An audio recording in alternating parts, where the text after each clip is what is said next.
ബിസിനസ്സിൽ പരാജയം എന്നുള്ളത് ഒരു കുത്തകയാണ്. എപ്പോഴും ബിസിനസ്സിൽ പരാജയവും വിജയങ്ങളൊക്കെ ഉണ്ടാവും. ഈ പരാജയം സംഭവിക്കുന്ന സമയങ്ങളിൽ നമ്മുടെ മൈൻഡ് സെറ്റ് മാറാതെയാണ് നമ്മൾ നോക്കേണ്ടത്.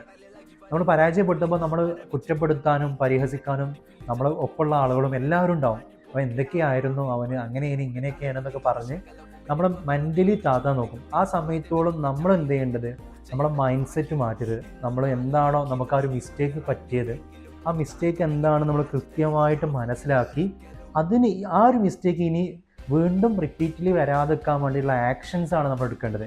ആ സമയത്ത് നമ്മൾ ഏറ്റവും ആളുകൾക്ക്, നിങ്ങൾ ഒരു പരാജയപ്പെട്ട് നിൽക്കുന്ന ഒരാളെ സംബന്ധിച്ച് ഏറ്റവും നല്ലതാണ് നിങ്ങൾ ബിസിനസ് സ്റ്റോറികൾ കേൾക്കുക. ഈ വലിയ വലിയ കമ്പനീൻ്റെ ആളുകളൊക്കെ ഈ സ്റ്റേജിലേക്ക് എത്തിയത് വലിയ കടങ്ങളും നഷ്ടങ്ങളും സംഭവിച്ചിട്ടാണ് ഇതുവരെ എത്തിയിട്ടുള്ളത്. അപ്പോൾ എന്നെ സംബന്ധിച്ചോളം ഞാൻ ഫസ്റ്റ് ചെയ്ത ബിസിനസ് പക്ക പരാജയമായിരുന്നു.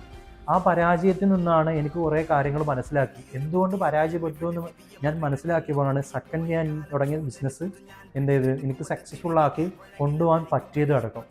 അപ്പം നിങ്ങളൊരു ഡൗൺഫാൾഡ് ഉണ്ടാവുമ്പോൾ നിങ്ങൾ മെൻ്റലി ആണ് നിങ്ങൾ പ്രിപ്പയർ ചെയ്യേണ്ടി നിൽക്കേണ്ടത്.